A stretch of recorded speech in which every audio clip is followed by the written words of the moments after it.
Paul Cantor, our classmate in class of 1966, is a full professor of English at the University of Virginia, still teaching, Yes.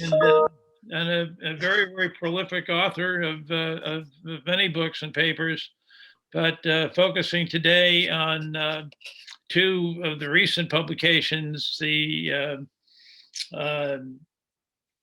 Gilligan, Unbound, and the Invisible Hand in Popular Culture. Um, Paul, you want to tell us a little bit about which of these books you'd like to discuss? I can do both, but let's start with Gilligan Unbound. Okay.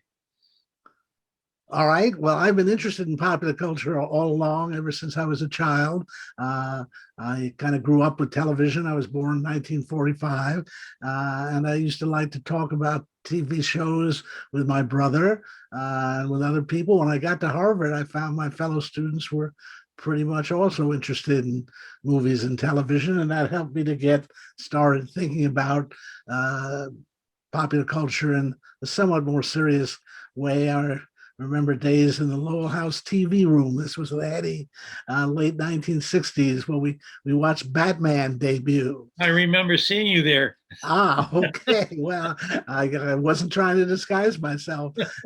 And we used to watch Star Trek, the original Star Trek. And whenever Bill Shatner warmed up for his big speech, we'd shout, Emmy, Emmy, because we knew what he was going for.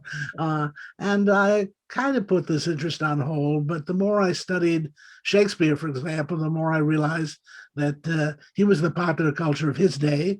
He was the most commercially successful playwright in London. We tend to think as if Shakespeare must have been produced by the equivalent of public TV then, but no, he was just commercial art, very successful with the public. And I began to see that what we call high art in many, many cases was the popular culture of its day. Verdi's operas, for example, Dickens' novels.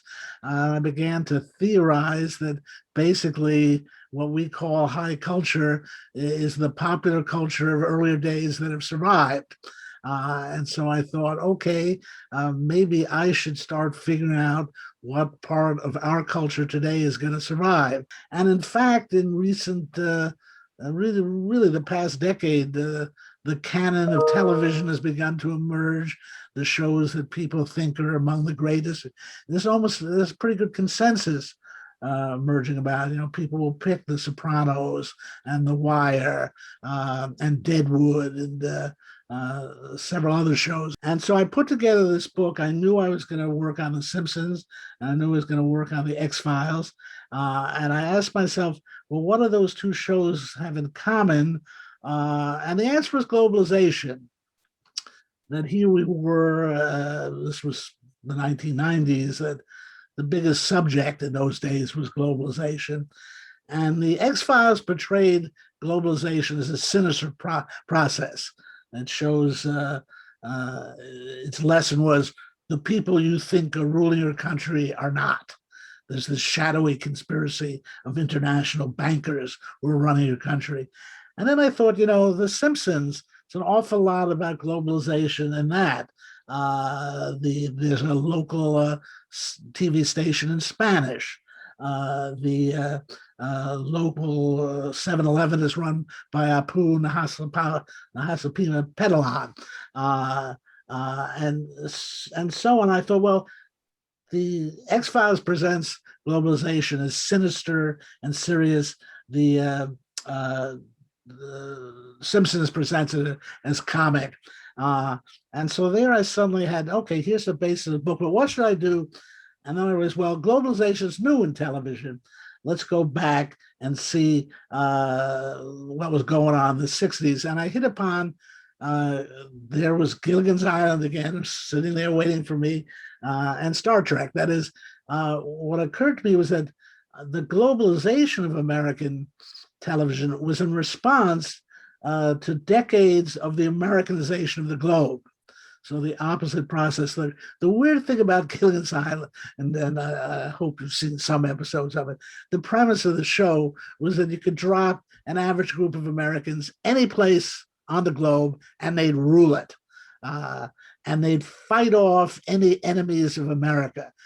Uh, and so I then contrasted Gilligan's Island with The Simpsons. And to contrast with the X-Files, I chose Star Trek. Star Trek, which was an incredible late 60s show in the sense that James Tiberius Kirk was John Fitzgerald Kennedy, that it was suffused with the whole New Frontier spirit of the Kennedy administration. This would be a Harvard in-joke, but I thought of Mr. Spock as McGeorge Bundy with pointy ears. Here we had Captain Kirk with his brain trust. And now it wasn't just the globe that was being Americanized, but the entire galaxy. That again, the show reflected such a sense of American self-confidence that the Enterprise could go anywhere in the galaxy and impose an American way of life on it. The second book was also done with Steve Rinn. He had transferred to the University of Notre Dame press at that point, but he came up with the title. I couldn't come up with a title for the second book, but he came up with this title, and I think it works. Namely, one thing I tried to show is the way a number of works in popular culture actually illustrate Adam Smith's idea of the invisible hand. But also I wanted to show that the very existence of popular culture is the invisible hand in action. That is, there's a great deal of contempt of popular culture among academics. I don't think it's justified.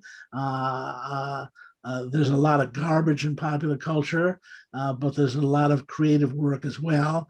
And I'm willing to say that if you lined up the best 100 movies of America in the 20th century, and now maybe even the best 100 TV shows, they'd line up pretty well with the cultural achievement of any other century, the best 100 novels of the 19th century, the best operas of the 19th century. Popular culture has nothing to be ashamed of. I point out, it's estimated there are hundreds of thousands of novels written in 19th century Britain. We don't know any of them. We know like 0.5% of them. And it's in the nature of culture that you try out a lot of things, and occasionally the good things come into being and survive. And I think the survival rate of movies and television shows is comparable to other fields. Most of what we call elite culture is an illusion. People think Shakespeare was the elite culture as they absolutely not. The guy made more money than anybody else because his plays were so popular. He was the only playwright who had what Hollywood would call a percentage of the gross. He was a shareholder in the theater company. Everyone else was paid like 50 pounds a play. Shakespeare had, I think, a 10% share in the theater company. He ended up the equivalent of a millionaire. He was able to buy the second biggest house in Stratford. So, the Invisible Handbook covers all sorts of things. I'm particularly proud it has an essay on South Park in it, which is a very thoughtful and libertarian show. I have a long section on it. There's a episode of South Park called Gnomes, about these invisible gnomes that are stealing people's clothing. That, I think, is the show's representation of the Adam Smith and the invisible hand. That when people look at how the economy operates, they just don't understand it because it's due to invisible forces. But those invisible forces are what really work. So that book was, I think, the most fun to write of my pop culture books.